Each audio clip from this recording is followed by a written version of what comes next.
مگه من کی دروغ گفتم؟ باشه خدا جون، من که بنده خواست تو نیستم که کسی شهادت بده دروغ نگفتم. باشه.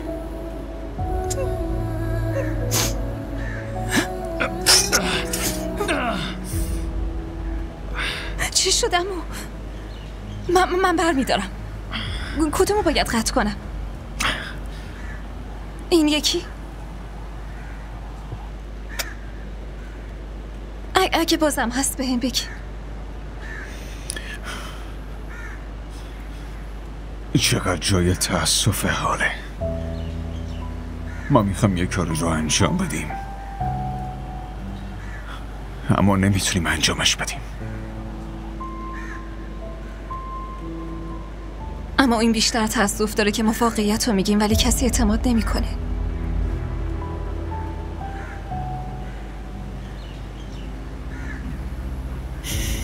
اما یه روزی میرسه که دخترم واقعیت برای همه مشخص میشه. نه عمو، توی زندگی من هیچ وقت اون روز نمیرسه.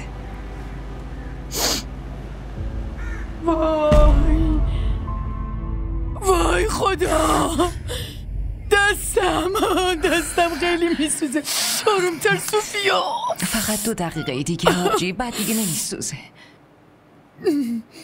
زنمو پماد سوختگی بزنی. تو نشو، من دلسوزی تو رو نمیخوام. این حتما با گاز یک کاری کرده. زنمو چرا من باید همچین کاری بکنم؟ قسم میخورم من چه خبرته؟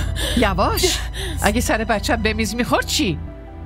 داره الکی به این تهمت میزنه. این جلوی خودم گفت که اجاق گاز خراب شده. حالا کسی اگه به حرف حال گوش کنه میفهمه که چه خبره.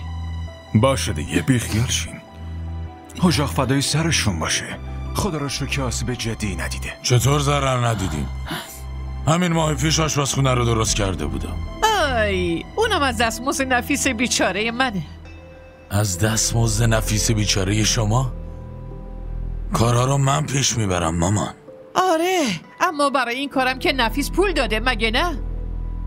حالا تا شب میخوای اینجا وایسی؟ برو داخل، بجام. وایسا دخترم، چرا تنها میری؟ منو هم با خودت ببر. بیا اینجا دستمو بگیر. واسه من از کار حرف میزنه.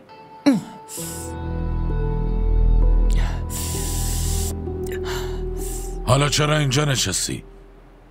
مهمونا قرار ساعت 8 اینجا باشن. الان چی بخورن؟ مگه مهمونا میان خانده داشت؟ یعنی چی مگه میان؟ میخوای زنگ بزنم بگم دست زنم سوخته؟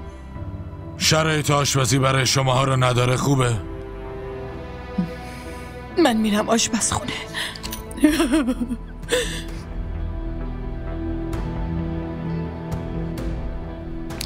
بای بابا.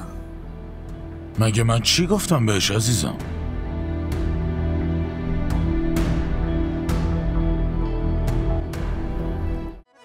همراه ما باشید و فراموش نکنید که سابسکرایب کنید تا بهترین سریال ها را با دوبله فارسی از تلویزیون دیدی تیوی تماشا کنید.